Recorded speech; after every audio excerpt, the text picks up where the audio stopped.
want to share our experience of buying land.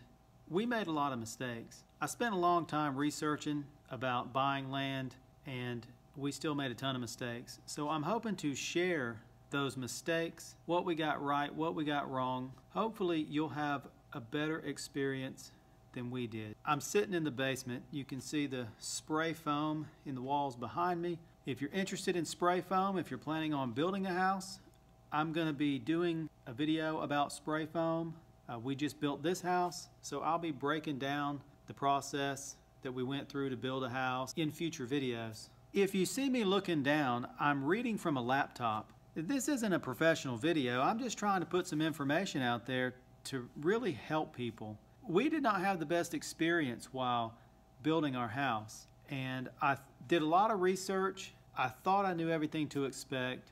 We had a lot of problems, a lot of twists and turns that ultimately led to spending more money. All right, let's talk about buying land. My first tip is to go in the wintertime.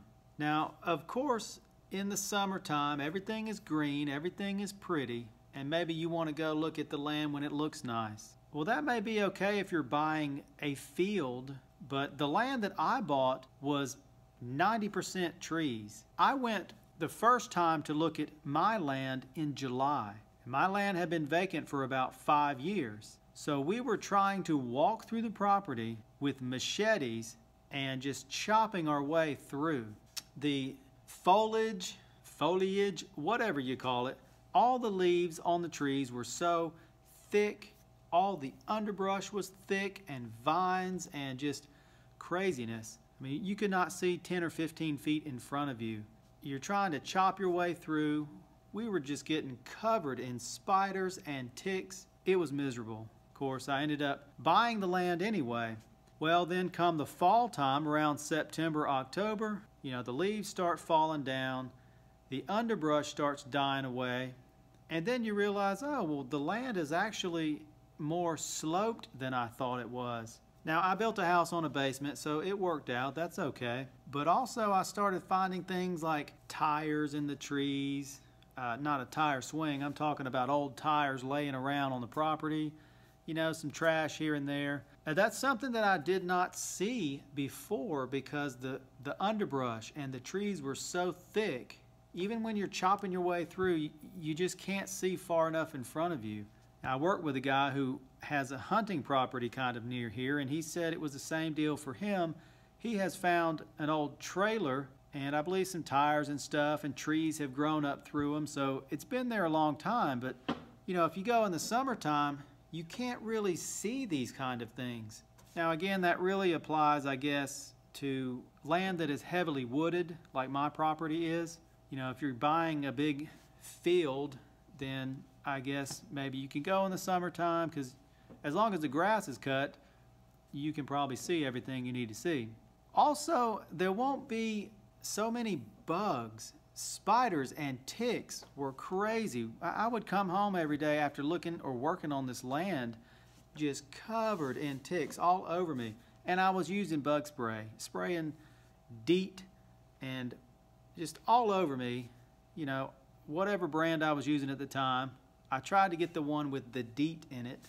I mean, I guess some people think it's not good for you, but I think it probably works the best. But really, it didn't matter. I was covered in ticks, spiders everywhere. If you go during the winter time, you're just not going to have the problems with all the spider webs everywhere and the ticks. How do you find land? I like to use apps like Zillow and Redfin. You can also look online. There's a lot of real estate websites.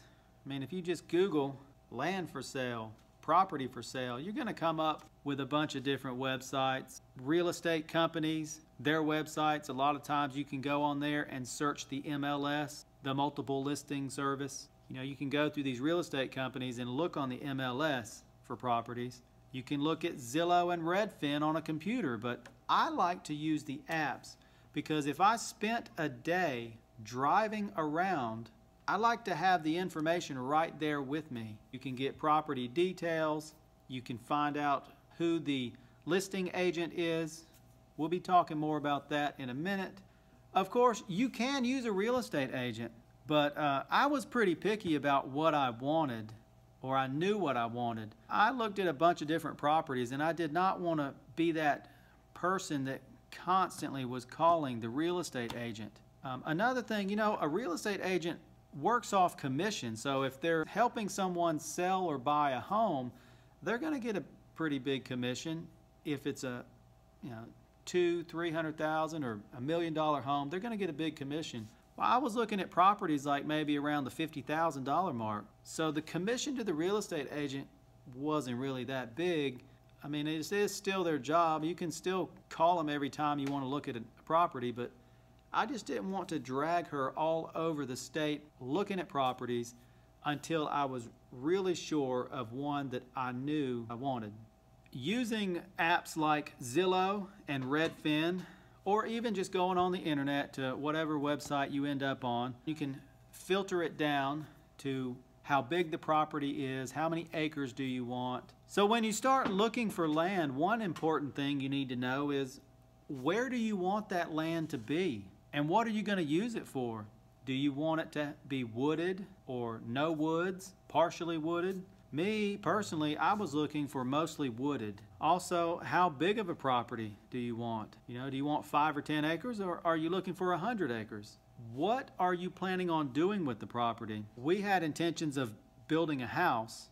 Another way you can find land is to just drive around the areas that you think you want to live. We drove around a lot of back roads, and we would see signs, property for sale or land for sale. A lot of times it was the owner selling it, so it would not be listed with an agent, or it would not be listed on the MLS. So sometimes if you're on some back roads, maybe in an area you want to live, look closely for some signs on the side of the road, and you might find some property that would be nice to own.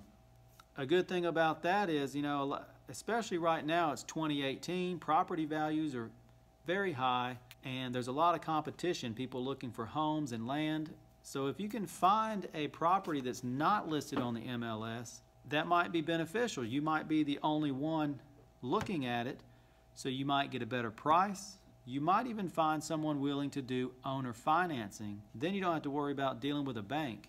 When I found properties that I wanted to look at, what I would do is call the listing agent. So if you're looking on Zillow or Redfin, the app shows who the listing agent is. I would just call them and I would say, I'm interested in this property at whatever address, or give them the listing number, and I would ask, can I walk around the property?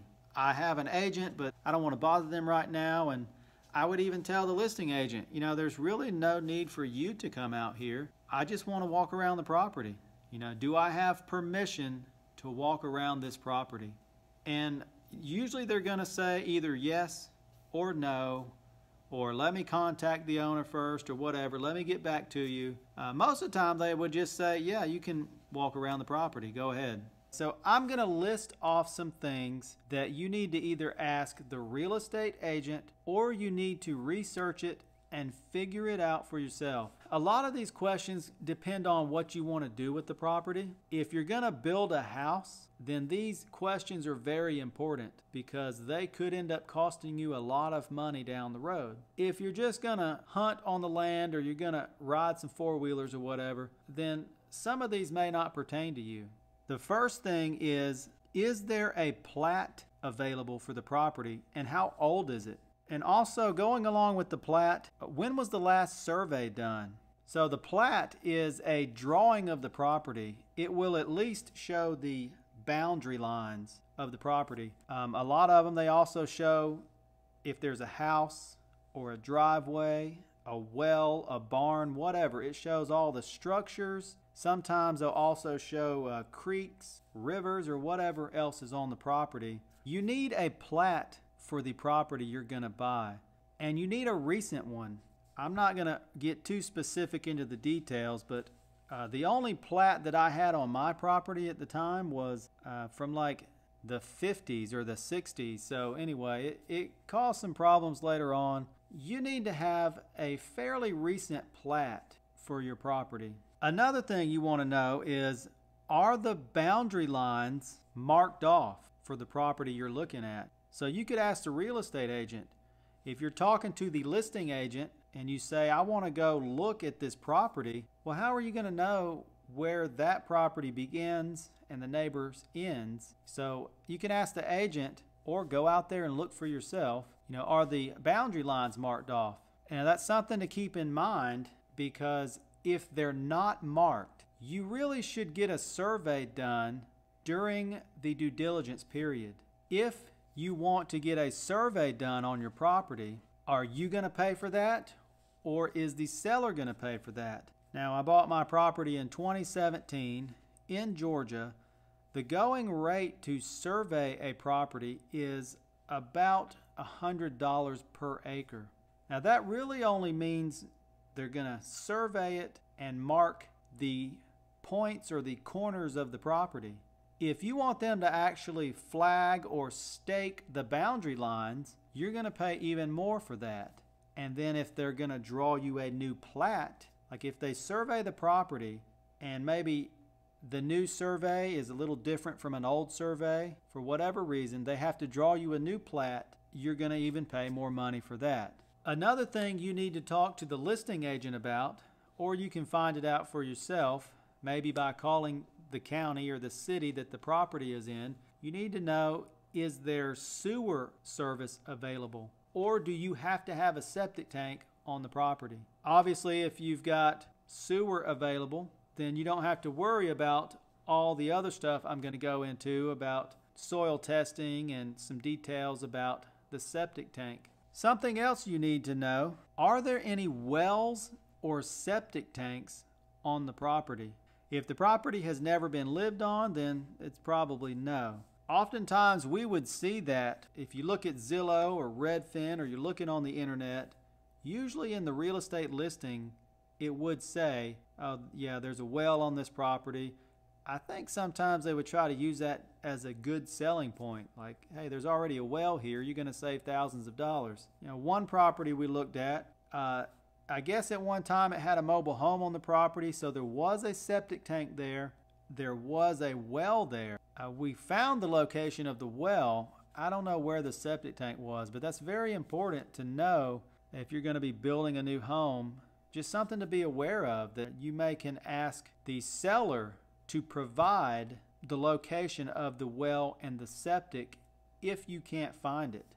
Here in Georgia, any new septic systems have to be permitted, and now I'm not familiar with the entire state. I live closer to Atlanta, so at least all the surrounding metro counties, the septic tanks are supposed to be permitted, and when they're installed, they have to draw a little drawing of where they are, and they file that with the county. Well, that's good for the future if you buy a property and oh yeah, there's a septic tank on here. Well, where is it? Because the house has been torn down. You can usually go to the county and look up the address and find out where that septic tank is. Okay, another thing you need to know, has there been any soil testing done? Why do you need soil testing? I can think of two reasons. One is you're going to be building a house on the soil. You need good soil. I'm not a soil expert, so I don't know what kind of soil you're looking for. You want to know that the soil will support your home. I guess if it's too marshy or too sandy, maybe too rocky, I don't really know, but you want to make sure you have the right kind of soil to build a house on. Another reason you need soil testing, maybe the most important, is if you're going to have a septic tank. So we live a little bit further out into the country, and everybody's on a septic tank around here. And that's one thing I did not even think of when I bought this property. Getting the soil testing done before you close on the property. I have heard it from more than one person, from the builder.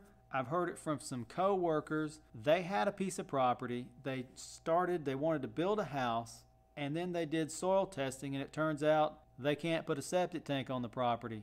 It's not the right kind of soil. So that is something you need to think about. If you're going to be building a house on the land and you're going to install a septic tank, has there been soil testing done? How much is that going to cost you? And are you going to pay for that during the due diligence period? Okay, I keep saying due diligence period, and I assume everyone knows what that is. But if you've never bought land or bought a house, due diligence is a certain period of time. Maybe it's 7 days or 14 days or 21 days, whatever you decide on. It's a period of time in which you get to investigate the property. You get to search records, you get to walk all over the property, and at any time, anything you find during that, you're allowed to back out of the contract. So during your due diligence period, that might be when you choose to have soil testing done, or if you want the property surveyed. So if you're going to build a house on the property and you're going to need a septic tank, you may already have in mind like, oh, when we buy this property, I want my house sitting right here. Well, then you get soil testing done and you find out you can't put it there. You cannot have a septic tank or the drain field in this area. So they will test, depending on what you pay for, they will test other areas of the property, and you may find out you cannot have a septic tank at all, or you bought 10 acres but you find out you can only have a septic tank on half of an acre.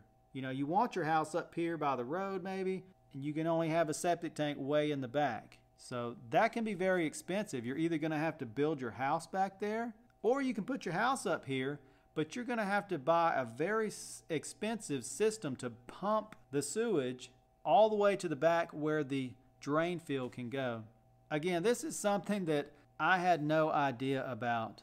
I just thought you dug a hole through the concrete box in there, the septic tank, put the drain lines out in the yard, and you call it a day. At least around the area that I'm in, counties are very picky about the type of soil that the septic tank and the drain lines go in. Now, I will say that's good for one reason, because you don't want to spend all that money building a house and putting in a septic system and then it not work. While it can be a pain, you got to have the right type of soil, it's really a good thing, because you want to know that when you flush that toilet for the next 10 years, your septic system's going to work. It's going to drain properly. Now, I live kind of close to the metro area, Atlanta, so all these counties around here, they have regulations about installing septic tanks. If you're buying land way out in an area, in a state or a county somewhere that doesn't have strict guidelines about soil testing and where you can put your septic, you may still want to try to get soil testing done. Me personally, I would. I mean, that's because of the reason I just explained. What if it's not required by the county or the state? You build your house, you put in your septic tank, and then you constantly have backups or soggy, smelly yard because it's not draining properly.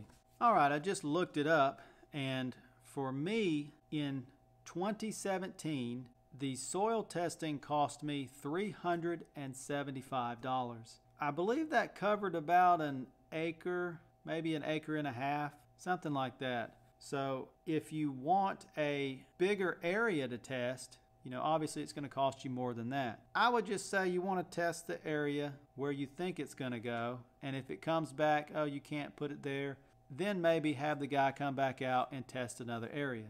So here in Georgia, you have two options if you want to do a septic tank. If you're going to check the soil, you can do a soil testing or you can do a perk test. The perk test is called a percolation test. Now, I'm not going to get too specific in it. Basically, the perk test, they dig some holes around your property. I think they pour some water in there and they see how long it takes to drain out. Soil testing, they test the soil. They bring this hand auger bit and the guy drills down into the soil and pulls out the sample, and whatever he is, a geologist or something, he looks at the soil and tells you what kind it is. I don't know if they take it back to a lab to analyze it further, but here's what I found out. In my area, you can do either test, a perk test or a soil test. If you do a perk test, a percolation test, and the results are inconclusive or the county is not satisfied with the result, then you have to do a soil test. So I'm not sure how much a percolation test costs, but I just skipped it. If there's a chance I'm gonna have to do a soil test anyway, I just went straight to it. For me, it was $375. Just pay that $375 and do the soil testing. And $375, okay, there you go. There's one of those twists and turns I was talking about. I did not know I was going to have to do soil testing, so that was more cash out of my pocket, out of my savings account that we were not expecting. What power company services the address? If you're going to build a house on the property and you're going to have power, where on that property are you building a house in relation to where the power is coming from? How much is that power company going to charge you to connect to the house? We built our house closer to the road, and that's where the power is, on the road. The power company only charged us a few $100s to connect the service. Originally, I had wanted the house way back off the road. Well, the power company would have charged at least several $1,000s because they're going to have to add a transformer, and they're either going to have to set poles on your property or they're going to have to trench a lot further down your driveway. If you want to build it way off the road and away from the power, you may end up spending thousands of dollars to have that power run to your house. Again, that's another expense I wasn't even thinking of. I did not know that I was going to have to spend $300 or $400 to connect the power to the house. I just assumed that was free from the power company, but that's not the case. Another thing you need to know is, how are you going to get water to the property? Are you going to dig a well? Is there a well already on the property? Is there public water available? Now for me, there is a well on our property, and I may use it one day to water the grass, water my garden, wash the car, but this property was vacant for probably 5 years, and I just don't trust, I don't know, I may end up getting that water tested one day. I just really don't trust the condition of that well. I don't know enough about them. But I'm kind of out in the country, but I am able to get county water, so that's what we did. We ended up installing a water meter. Let me slide this little video in here. The water meter installation cost was about $930. It depends on the size of the water meter too, so you need to think about that. How big is your house? How many bathrooms are you going to have? How far off the road is it? You're going to maybe need a bigger line if you've got to push further back off the road. If you're going to have an irrigation system, you're going to need a bigger water meter. So we just went with a 3/4 inch line. If you're going to need a bigger one, it's going to cost you even more money. Again, that was something I wasn't even thinking about when I was planning on building this house. I just assumed that the city would come out and put in a water meter for free, but that's not how they do. Wow, we're really covering a lot of stuff on building the house too. There are so many details that go into buying land if you're going to build a house on it. If you build your house far off the road, we already talked about the extra expense of bringing power to the house, but what about water? Now, if you have a well near your house, that's not a problem, but the meter's going to be right at the road. Now you're going to have to pay to have a water line run all the way down your driveway or through your yard. That's something to think about if you're looking at a piece of land. May could go into the negotiation about soil testing. You know, oh, the soil testing says I can only build here, way off the road. It's going to cost me $5,000 more to run water and power. You can ask the seller, look, this is the deal. I can only build way off the road. It's going to be $5,000 or $10,000 extra to run power and water. I need you to reduce the price of the land. Continuing on with the utilities, what about the gas company? That was an easy choice for us because natural gas is not available on the road that I'm on. Also, I did not want natural gas. I just wanted a total electric house. Now, a lot of houses around here, they have propane tanks. I did not want to deal with that. Running out of propane in the middle of the night, or just the extra expense of having to keep that thing filled up. So our house is total electric. that's something to think about. Is there natural gas available where you're wanting to buy your land, especially if you're going to build a house? Are you going to have to pay to install a propane tank? Or if you're going to have natural gas, how much is the gas company going to charge to hook up to your house? That's something I don't know because I didn't go through that. That's something you need to speak to the utility company in that area that you're looking at the land in. You'll need to know, what are they going to charge to hook the house up? Something that we're having trouble with is cable TV and internet. Out here in the country, there's not a lot of options. That's something to think about when you're looking for land. If you're going to build a house there and you got kids like we do, and is there cable TV or internet available where you're looking for land? A lot of people in this area, they're using wireless hotspots to provide them internet, or they're using satellite internet companies, and not too many people are happy about that service, especially when you come from an area where you've got the fastest internet, things download so quick. Then you come out here, it's like old school dial-up living out here. So think about that. If you're looking for land kind of out in the country, but internet service is very important for you, maybe because you're running a business or you just do everything on the internet like we do, pay bills, watch TV, you need to know what internet service is available. And maybe you don't want to buy that land because you're not going to have a good service available. Something else to keep in mind, if you're buying land that has something on it like a house, an old barn, something that you're going to tear down, especially if you're going to tear an old house down and put your house there or in that area, you need to think about the added cost of that. It's probably going to cost you at least several thousand, maybe $5,000 or $10,000. It depends on the hoops that the county or the state makes you jump through. It depends on how big it is and how much debris you have to get rid of, the materials the house is built out of. If you're negotiating on the price, you need to think about, how much is it going to cost me to tear these buildings down to build my new home? You can't just knock down a house. You know, sometimes, depending on the county or the city you're in, you're going to have to get a demo permit. Also, we got a great deal. I thought it was a great price on our land, but we had 2 houses on this property that I had to tear down. After the expense of tearing those houses down, the expense and the headache, really did not get a good deal on this property. I really paid too much for it. Let's talk a little bit about financing your land. So you can obviously either pay cash for the land. We did not have enough cash to pay cash for all of it. We did put about 50% down on our land. When you're buying land, it's a little bit different than buying a house. Sometimes buying a house, you can get as little as 3% down.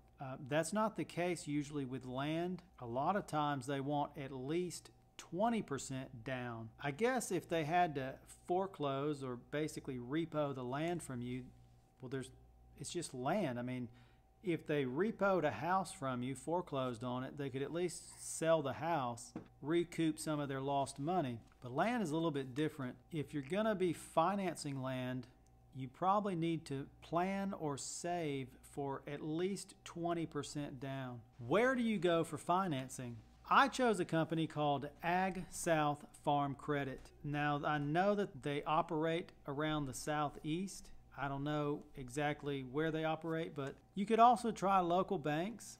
I tried a few local and community banks, and I just felt like I had a better deal, a better rate, better financing terms. I just liked the Ag South company better. Now, I did have a pretty high credit score, so I felt I got a pretty good rate. Let me just freeze this and make a correction. My rate was 6.25%, and I believe it was a 15-year loan.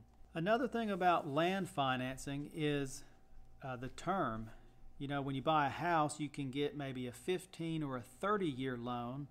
Land is a little bit different. I believe the furthest you can go is about 15 years. That's what we had. One thing to keep in mind, if you're going to be building a house on the land, are you going to need a construction loan? we had to get a construction loan, and I wanted to keep it simple. I wanted that construction loan and the land loan to be at the same place. Now, on a side note, and we'll talk about this in later videos, but the construction loan pays off your land loan. I'll go into that further in another video, but we talked to a few banks. Some of them would do construction loans, but they would not finance land. So that's part of the reason I ended up where I'm at now, because I wanted a company that would do construction and the land loan. I wanted to go ahead and start kind of building a relationship with them. This particular company, they also do financing for farm, like equipment and stuff. So if we end up buying something in the future, maybe some tractors or whatever, maybe I can go through them. I've already developed a relationship with them. Maybe I can use them for financing.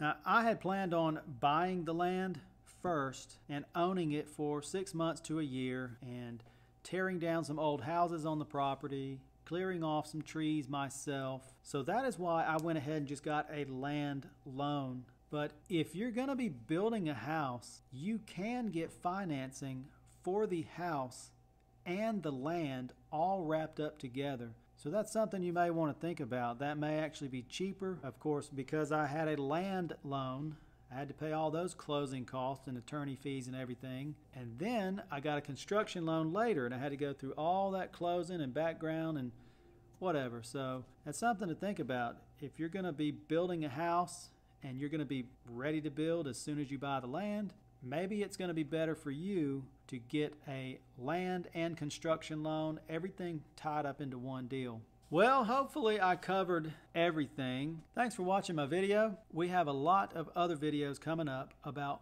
building a house. If you're interested in building a house, please click subscribe and click the bell so you'll be notified as soon as we put those videos out.